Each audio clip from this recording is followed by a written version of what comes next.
As Prince George's County history goes, the city of Laurel is a treasure trove of firsts.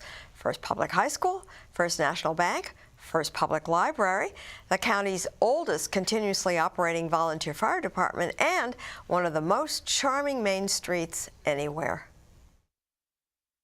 At the northern end of Main Street, an old historic building houses the Laurel Museum and the headquarters of the Laurel Historical Society, where Karen Lubieniecki is a principal historian.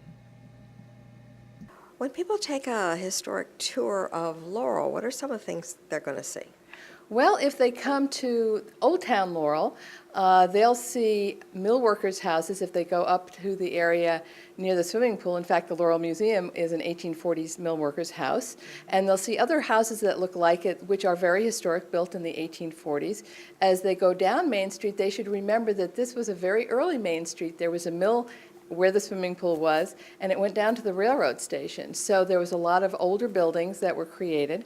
We have three very historic churches on the Main Street area. We have St. Mary of the Mills, which obviously served the mill workers, St. Philip's, which was built in 1848, I believe, and then the First United Methodist Church. The current building there is from the 1870s, I believe. So there's historic churches talking about that this was obviously a very active religious community, that there were people who went to the churches. As you go down Main Street, you'll see older houses. You'll see some 1930 houses. In the town itself, we're not far from Montpelier, which is a historic house, which is interesting to see. The railroad station itself, which is at the end of Main Street, I'll go back to there, is actually a Francis Baldwin railroad station, and that is one of the oldest continuously operating train stations. I mean, it's still operating, it's still active, it's still a train station, it's not a restaurant. So you see commuters there all the time. And the Queen Anne homes. What we have is one of the largest stocks of Queen Anne homes in the county. So the historic district in particular, you can see some really terrific old homes. And in fact, we have a house tour every December, and that'll be this December. The Laurel Historical Society and Museum has activities for children.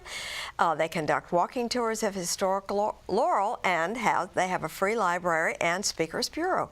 The website is laurelhistoricalsociety.org. The interesting thing about Laurel is, one of the many interesting things, is that it's very different from any other area in the county.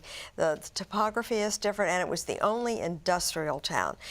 Everything else in early Prince George's County, was agricultural and not industrial, but because of the mills and the ironworks and the things, Laurel has a lot of history that is nowhere else in the county. It definitely has a special charm to it. Oh, it does.